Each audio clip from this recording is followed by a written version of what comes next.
शादी के 14 दिन बाद ही अपने पति को अपने रास्ते से हटाती है, अपना बॉयफ्रेंड को पैसे देती है अपना पति को मरवाने के लिए। और वो पैसे जो है वह उस लड़की को शादी में मुंह दिखाई में मिलता है और गोल्ड लगाई में वही पैसे से अपना पति का कत्ल करवाती है और अपना बॉयफ्रेंड के साथ हो जाती है फरार। हाँ तो नमस्कार दोस्तों, आज की कहानी औरैया के दिव्यापुर की है। औरैया के दिव्यापुर में एक परिवार था जिसमें दो भाई थे, बड़ा वाला भाई संदीप और छोटा वाला भाई दिलीप। दोनों भाई का करीबन 30 हाइड्रा था और वह हाइड्रा वहीं औरैया में चलाया करते, जहाँ भी ऑर्डर आता वहाँ जाकर काम किया करते। और संदीप शादीशुदा होता है और दिलीप कुंवारा होता है। दिलीप का उम्र 21 वर्ष था और दिलीप भी बिजनेस में हार्ड बताता है। इस वजह से संदीप को लगने लगा कि अब दिलीप का शादी करा दिया जाए ताकि वह समय से घर बसा सके। और संदीप दिलीप के शादी के लिए लड़की के तलाश में लग जाता है। फिर संदीप को पता चलता है कि मेरे ही ससुराल में मेरी जो साली है वह कुंवारी है और वह भी शादी का उम्र का है। संदीप अपना पत्नी पारो से इस बारे में बात करता है तो पारो बताती है कि हाँ, हम अपने परिवार वालों से पूछ के बताएंगे। और पारो अपने घर पे माँ बाप को फ़ोन करके इस बारे में पूछती है तो उस घर वालों जो पारो के घर था वहाँ वालों को खुशी का ठिकाना नहीं था, इसलिए कि ये जो संदीप और दिलीप थे ये करोड़पति थे।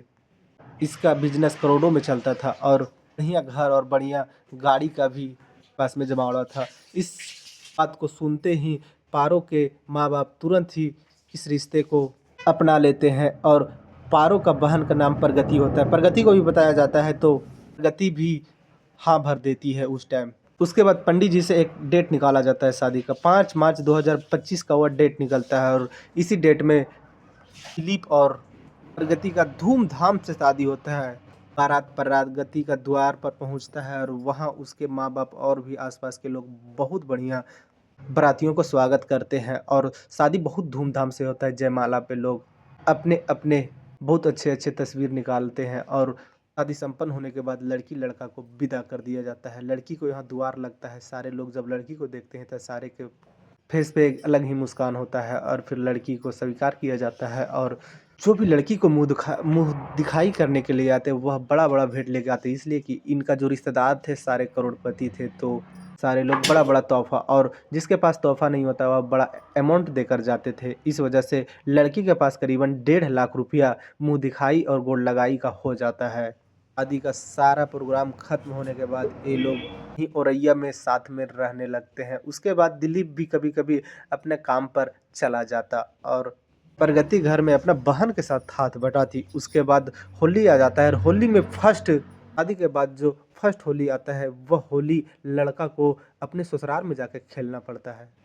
और दिलीप भी वैसा करता है, अपने पत्नी के साथ ससुराल जाता है और वहाँ होली आता है। उसके बाद अपने पत्नी को लेकर होली के बाद तुरंत अपना घर आ जाता है। 19 मार्च को दिलीप अपना हैड्रा को देखने के लिए एक साइड पे पहुंचता है। वहाँ 2 लोग आते हैं बाइक पे और दिलीप से पूछते हैं कि क्या भाई ये हैड्रा आपका है? दिलीप यह बात सुनकर चौंक जाता है क्योंकि दिलीप का और संदीप का उस इलाके में काफ़ी ज़्यादा चर्चा रहता था, इसलिए कि ये लोग काफ़ी मशहूर थे और वहाँ कोई हैड्रा वाला नहीं था। इन लोगों को हैड्रा वाला के नाम से भी कई लोग बुलाते थे। उसके बाद जब दिलीप के पास 2 लोग आते हैं और बोलते हैं कि हमें हैड्रा से कुछ काम करवाना है भाई, कितने रकम लोगे?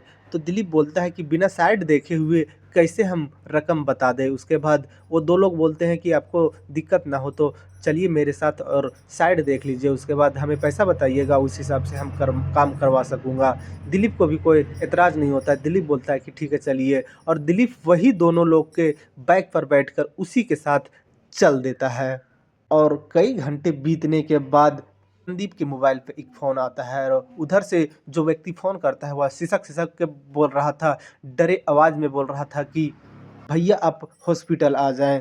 संदीप बोलता है क्या हुआ है? तो वह व्यक्ति बोलता है कि दिलीप का हालत ठीक नहीं है। तुरंत यह बात सुनने के बाद संदीप अपना गाड़ी लेता है और हॉस्पिटल पहुँचता है। वहाँ देखता है कि उसका भाई ज़िंदगी का जंग लड़ रहा है। वह बेहोशी के हालत में था और डॉक्टर उसका सर्जरी कर रहे थे। और संदीप से पहले वहाँ पुलिस पहुँची थी और पुलिस जानने की कोशिश कर रही थी कि दिलीप के साथ आखिर हुआ क्या है। उसके बाद पुलिस संदीप से पूछने लगती है कि आपका कोई दुश्मन था क्या? उसके बाद संदीप को बताया जाता है कि दिलीप को गोली लगी है। संदीप पुलिस से बताता है कि हमारा कोई भी दुश्मन नहीं था। और यह हादसा कैसे हुआ हमें कुछ भी पता नहीं है। इधर पुलिस संदीप को लेकर उसके घर पे आती है, उसके साइड पे जाती है और मुआयना करती है उस जगह को। तब तक पता चलता है कि दिलीप सांस थम गया है यानी दिलीप मर चुका है। उसके बाद दिलीप का पोस्टमार्टम होता है और फिर दिलीप का बॉडी उसके घर वालों को सौंप दिया जाता है और उसके घर वाले दिलीप का बॉडी को अंतिम संस्कार करते हैं। अंतिम संस्कार होने के बाद तुरंत ही पुलिस पहुंचती है उस जगह पे और संदीप से बातचीत करती है। लेकिन संदीप से बातचीत करने के बाद भी कुछ वैसा समझ में नहीं आता है पुलिस के। उसके बाद पुलिस पता करती है कि दिलीप उस वक्त कहाँ था, उस जगह से कहाँ गया, उसका सीसीटीवी कैमरा चेक करती है तो उसमें 2 लोग सीसीटीवी कैमरा में कैद हुए थे। 2 लोग दिलीप को बैठाकर कहीं ले जा रहे थे। जब पुलिस ज़ूम करके उन दोनों लोग को तस्वीर को देखती है तो पुलिस को एक शख्स पहचान में आ जाता है। एक शख्स के ऊपर 10 मुकदमे फाइल थे जिसका नाम रामजी नागर था। लेकिन यह रामजी नागर फफूद के रहने वाला था। फफूद में ही संदीप और दिलीप का शादी हुआ था यानी इन दोनों का ससुराल था यानी प्रगति और पारो का घर था। पुलिस फिर कड़ियाँ जोड़ने लगती है कि इसका घर औरैया में है और जो कातिल है वह फफूद से आया है और फफूद में इन दोनों का ससुराल भी था। तुरंत ही पुलिस रामजी नागर को पकड़ने उसके घर पे जाती है लेकिन रामजी नागर वहाँ नहीं मिलता है। रामजी नागर फरार था और फिर पुलिस मुखबिरों को अलर्ट कर देती है कि रामजी नागर कहीं भी पता चलता है तो हमें तुरंत बताया जाए।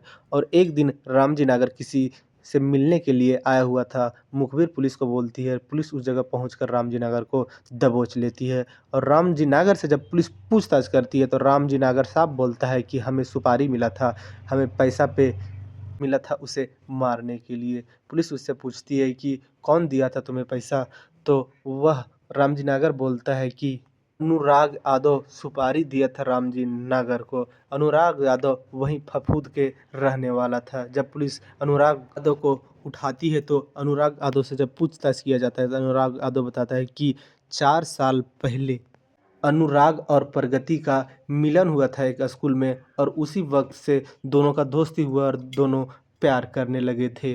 प्रगति को दिलीप से शादी करने का जरा सा भी इच्छा नहीं था लेकिन परिवार वालों के दबाव से प्रगति दिलीप के पास शादी करने के लिए हाँ बोल देती है। लेकिन प्रगति का मन में एक ही चीज़ था कि शादी के तुरंत बाद ही दिलीप को किसी से मरवा देंगे और हम अनुराग एक साथ फिर से रहने लगेंगे।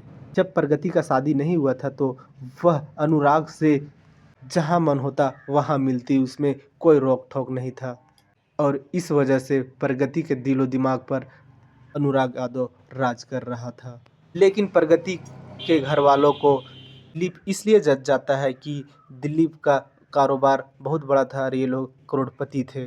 लेकिन शादी से पहले प्रगति जो थी वह अपने परिवार वालों के बोली थी कि हम किसी और से प्यार करते हैं जिससे शादी करना चाहते हैं। लेकिन घर वालों इस बात को इनकार कर देते हैं और जबरन प्रगति को दिलीप के साथ शादी करवा देते हैं। प्रगति को जब पुलिस उठा के लाती है तो बस यही सब बोलती है। उसके बाद पुलिस इन दोनों पर चार्जशीट तैयार करती है। लेकिन क्या का भाई का संदीप का फैसला यह सही था, हम अपने पत्नी के बहन से अपना भाई को शादी करवा देंगे। इसलिए करवा देना चाहता था वो कि संदीप का जो पत्नी थी वह काफ़ी ज़्यादा संस्कारी थी। संदीप को लगता था कि उसका घर के सारे लोग इसी तरह का संस्कार होगा सभी को, इसीलिए वह अपने साली से ही अपने भाई का शादी करवाना चाहता था। लेकिन किसको क्या पता था कि उस प्रगति के मन में और दिल दिमाग में क्या चल रहा है। लेकिन दिलीप के साथ बहुत बुरा हुआ। ऐसा तो गरीबों के साथ भी नहीं होता जैसा अब अमीरों के साथ होने लगा है। इस कहानी में इतना ही। जय हिंद, जय भारत।